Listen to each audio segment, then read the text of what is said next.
I wanted to make a video response to this because there seems to be a lot of miscommunication happening and misunderstandings, and I think that it would be easier for me to clear it up in a video than it would through comments or messages. So first and foremost, it's not sunnah to marry up to 4 women for men. It's in the Quran, and there's a difference between what is sunnah and what is actually in the Quran. Because the Quran is the word of Allah, the word of God.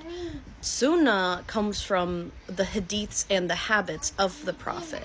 So the Quran dictates for us what is and is not permissible and how we have to live our lives. Things that are sunnah are just things that are good to do and good habits to have and good things to perform throughout the world because they are things that the Prophet did or said it's good to do. If you Google the word sunnah, it means like the traditions or the ways. It's not like the laws, it's just the traditions that it's good for us to follow. For example, it's sunnah to smile at people. It gives you blessings. It's not written in the Quran that you have to smile at everybody. This is not a law. This is just a tradition and a way of the Prophet. If you smile at people, this is like a form of charity that you can give if you don't have money.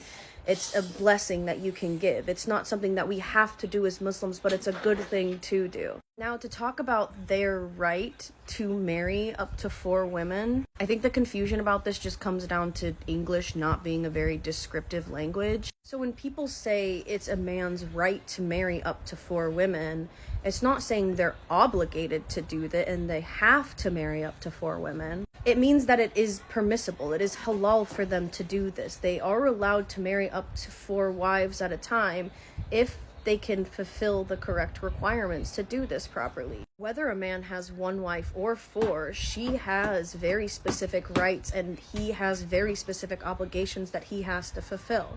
And if a man is going to marry multiple women, not only does he have to fulfill each of these rights to these women, he has to do it fairly for all of them. This is something that was incredibly difficult to do even in the time of the Prophet, and nearly impossible, if not completely impossible, to do in modern times. And to go along with this, yes, a man does have the right to marry up to 4 wives if he can fulfill his obligations to each of them properly and equally, but any of the previous wives have the right to divorce him if they don't agree with this. The rights of a woman in Islam are higher than in any other religion.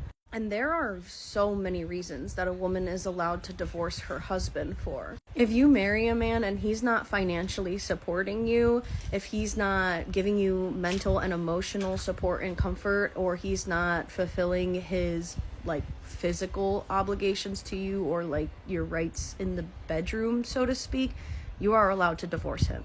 If you marry a man and you don't want him to have multiple wives and you tell him you don't want him to have multiple wives and you put it in your marriage contract that you do not want him to have multiple wives and he still goes out and marries a 2nd, 3rd, 4th woman, you are well within your rights to divorce him.